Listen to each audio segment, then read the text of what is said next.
let me introduce our panelists today.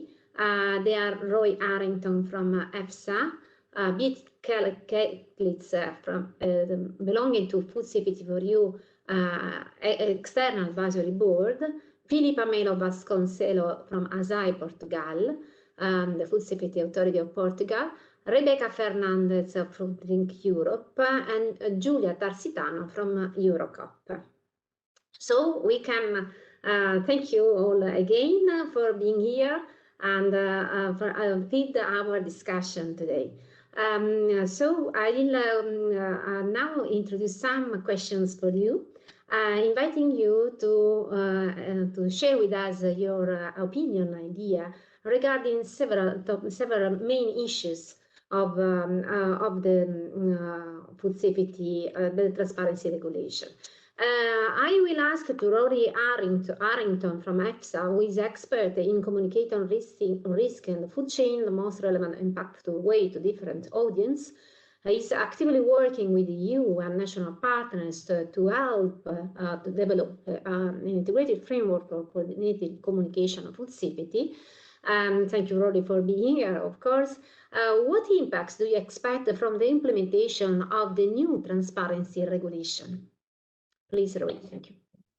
Thank you very much, Nancy, and thanks, Veronica, for the introduction, and it's a real pleasure to be here. I think for us, as Veronica clearly outlined, the transparency regulation is a game changer for EFSA. We see that it's really fundamentally focused and changed the way we go about our work, thinking about many of the same things, perhaps with a different emphasis, but giving us a really clear idea of how to move forward. Now, I think we look at our work and our priorities through the lens of the transparency regulation. And the last year, we've been working very hard to see how we can already begin to adapt to what we see will be the implementation of that. So the first thing, for example, it talks about a general plan for risk communication. And this will be based, this is a plan that the Commission will put forward in the future by the end of 2023.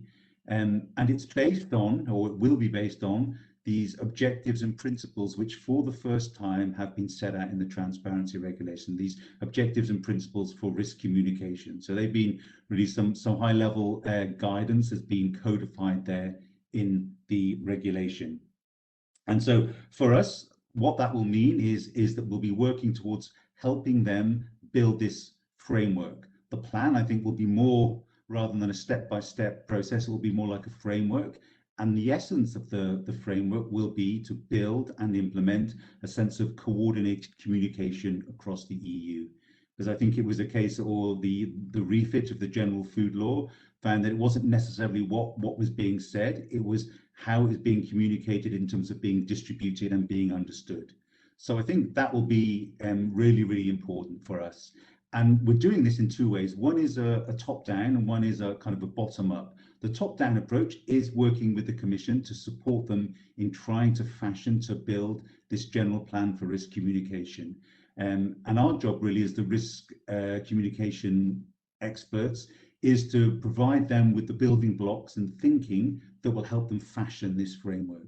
We've already started this. We received a mandate. That's a sort of a grand EU word for a request to do some work about nearly a year and a half ago. And we delivered the first 4 building blocks of that in March and April. So that was about thinking about an outline of what risk communication, the guidance of principles and objectives could look like in a more operational way, a catalogue of communication tools, a mapping of coordination mechanisms, and also an engagement toolkit. So that's the top-down approach. And now we've delivered those we hope they will be very useful building blocks, and the Commission is considering those carefully, and I know we'll come back in due course with its reflections and perhaps with some more work. So that's the sort of the top-down approach. A bottom-up approach, which we're doing in the meantime, is to think of how we can embed more firmly an approach to coordinated communication in EU work. So we're working very, very hard with our member state partners, people like Filipa, who's here today, very, very valuable partners, in thinking how we can codify more coordinated communication in our work. We've always done it, thinking about once we produce materials, how we can work with our member state partners and others to spread the message in a coherent way. Now we're really, really thinking about it much harder and sort of trying to build that framework. So that's one of the ways we're doing that, for example, is we've started to roll out coordinated campaigns. We've just done one on African swine fever last year in Southeastern Europe, which we're very pleased picked up the European Ombudsman Award yesterday for communication, but working with member states, 9 member states, to think about how we can communicate together on a message and on a particular issue. So that's where we are at the moment. We're on a journey. It started. We've made a good start, but we still know there's some way to go. And our message to everyone really is that we're here to support the Commission, and we're here to do whatever we can, and working very hard with our partners in member states to continue that. Thanks very much. Oh, thank you, Rory, for this input and this information you gave us. And regarding your plan to implement the transparency regulation, and there's a big journey, so we have a lot of things to do together. Yes. So yeah, now I will ask the same question to Beate Kettlitz. That is our member of the FoodSafety4EU Advisory Board. She has been formerly Director for Food Policies, Science and R&D in FoodDrinkEurope, responsible for the support of the European technology platform Food for Life, and she's especially interested in food safety and science-related questions of importance for the food industry. So, Beate, please, what impacts do you expect from the implementation of this new transparency regulation?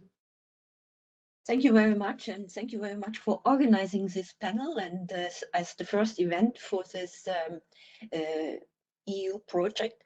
Let me first start. I'm a little while in this subject already.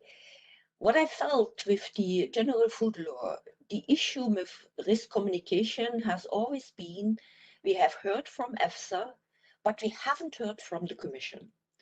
And as an ordinary citizen, and I'm now an ordinary citizen, I want to hear the risk assessment, but I also would like to get the feeling what is being done about it. And it is obvious when you have a risk assessment, you cannot immediately have a risk management decision. This is impossible. But to get a feeling, that is important for citizens and will build trust, because it remains an risk assessment is a scientific language. Also, I have to say that EFSA has done over the years many efforts to communicate in a way that also ordinary people understand it. But the question is, how do you reach ordinary people? And as such, the integrated approach of the new transparency regulation, that is the real new quality. If we manage to have risk managers, and here the second challenge is you have national risk managers and you have European risk managers, but the assessment comes from a European assessor. So how is this then actually communicated at national level? So I think that is the challenge. And here I'm really looking forward. For me, it is a challenge, but it's also a token for the future. And what is important, that ordinary citizens have access to this information, and not only the people who know sowieso what it is about. So that is a little bit my first thought on this. So thank you, Beate, for this is another very important aspect that we are trying to. This is also the challenge, one of the challenges of the FoodSafety4EU project, in which also Filipa Melo Vasconcelos from ASAE, from Portugal, is partner. So we are also glad to have you today. Just a few words to introduce you, Filipa. She's Deputy General Inspector of ASAE, Economic and Food Safety Authority of Portugal, since 2015. She's continuously on the front of the risk assessment topics, risk communication and risk perception, also member of the EFSA Focal Point Advisory Forum, and CEN, the Communication Expert Network Alternative member. So, Filipa, we have the same question for you, just to also to know your point of view. Thank you. Thank you very much, Nunzia. First of all, it's a great pleasure to be here and to see our FoodSafety4EU project taking the first steps on the first webinar. And it's a great pleasure for me to be here with all my colleagues from the panel. And Veronica, with a great presentation in the background at the beginning of this webinar, facilitates too much our task. I think that it's very important. As you know, my thoughts go to data, trust, confidence. It's very important. And the new transparency regulation, we know that is based on 4 key elements: the transparency and confidentiality, the scientific value, the engagement and risk communication in support of the science process, and of course, the last but not the least, the new model of governance that will bring for the management board of EFSA all the relevant parties with Commission, Parliament, industry, consumers, and the member states. The member states were in the past very far from the heart of the management board. And now we have in the future a new model of governance with the different methodologies based on the new decision making on confidentiality, for proactive disclosure, reactive transparency under public access to documents, and based on technologies and services, as this project wants to create a great and enormous platform, we will shifting the registry of studies and data life cycle workflow for applications, and will allow access to data from different perspectives, from official control, from industry, from science. Okay, so the future of the data is shifting paradigms, and we will change centralized data to share data, collect data to connect data. We will change, and the shifting of, it's not important the true, but it's important the trust. Of course that it's important the true, but much more important the trust. We will shift the own property of data to open data, and the small to big. We will have human process of data to intelligence, artificial intelligence, machine learning. Well, it's a huge difference. That's will be the impacts of this regulation.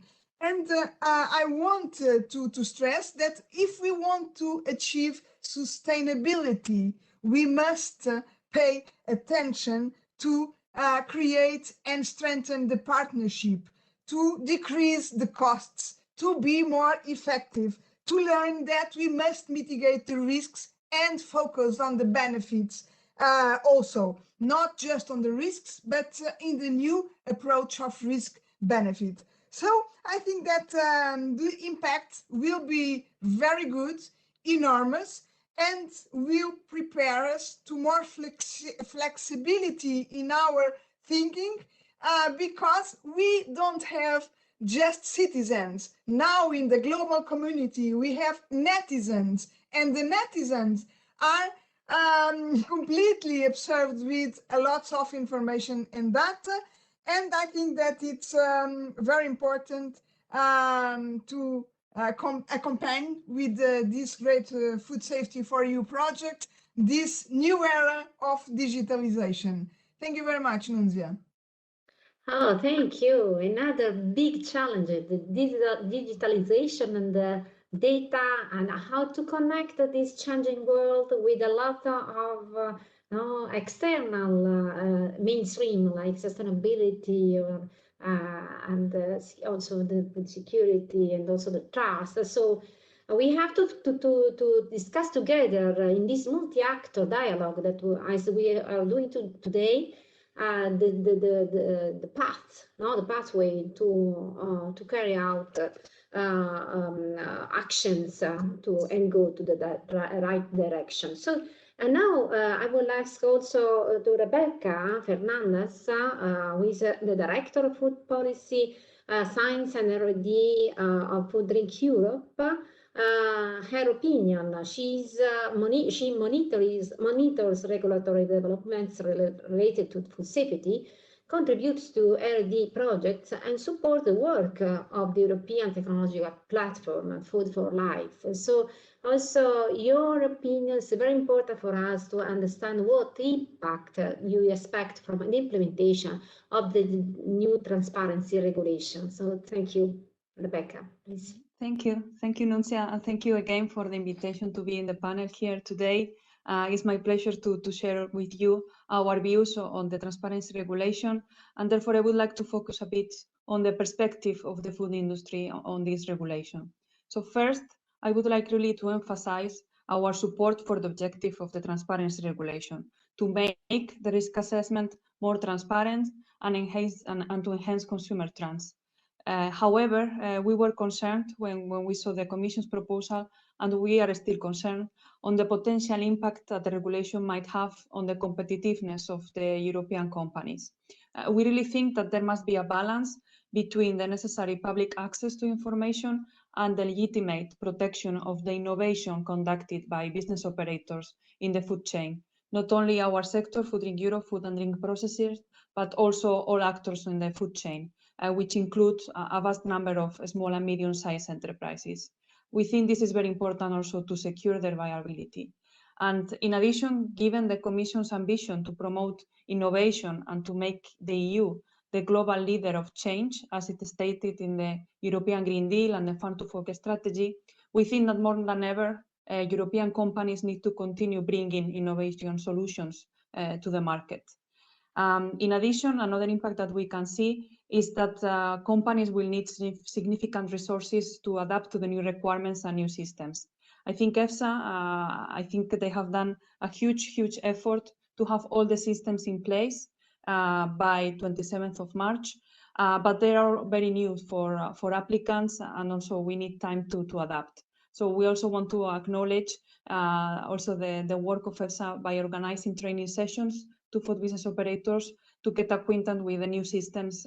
But yeah, we will need support on that because everything is very new. And just to finalize, just to emphasize also that we are very excited as well about the upcoming work on risk communication, and we look forward as well to learn more about the general risk plan. Thanks. Oh, thank you, Rebecca. Yeah, it's very important also to know, to understand in practice how the industry can comply with this new regulation. So it's another very important issue to be developed in the next future. And now we would like to also hear the voice of EuroCoop from Giulia Tarsitano. Thank you, Giulia, for being with us. She's a food policy manager at EuroCoop, the European Association of Consumer Cooperatives. She focuses on the role of consumer cooperatives for the promotion of sustainable food systems, with a particular attention to healthy diets, animal welfare, and circular economy. So thank you, Giulia. For you, it's the same question. What impacts do you expect from the implementation of the new transparency regulation? Thank you, Nunzia, and to Veronica and Matteo for organizing and having me on this panel with a lot of very enthusiastic, also I can see experts. It was very nice to hear from them. I'll try to add something that could be a bit more from the consumer perspective, but also the retailer's perspective. We mentioned about, for example, national food safety authorities. Then, to reply to your question, I think this general plan it's indeed very important. I think we know the member states' food safety legal frameworks are very extensive, and public authorities are a little bit stretched and can be difficult to fulfill their broad spectrum of responsibilities. So this was also highlighted by the EU Court of Auditors some time ago. So obviously, if we were able to put in place procedures and protocols on risk communication that could support efficiency in this field, and in turn also in other sectors that public authorities have to manage, then I think this will have a major impact also on consumer perception around food safety in general. So obviously, I'm thinking that could facilitate can release, let's say, the burden and allocate more resources, for example, for official checks.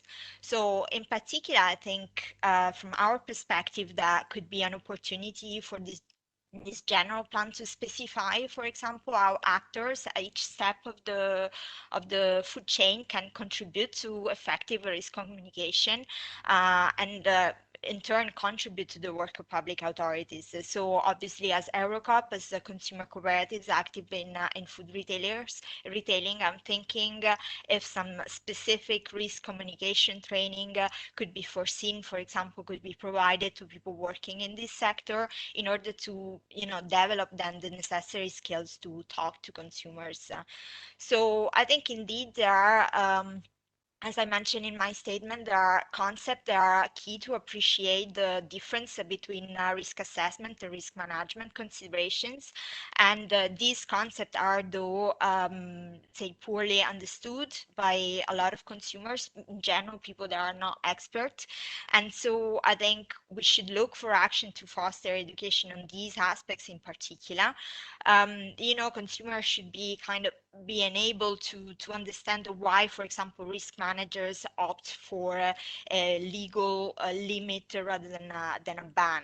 So basic, and to get back to my mention of terminology, yes, terminology literacy is important, and I think coherence in the use of terminology is not necessary. So as I said, hazard and risk are the two terms that can be very ambiguous, especially because maybe we have a clear distinction in English. I'm not sure whether it would be the same in all other EU languages.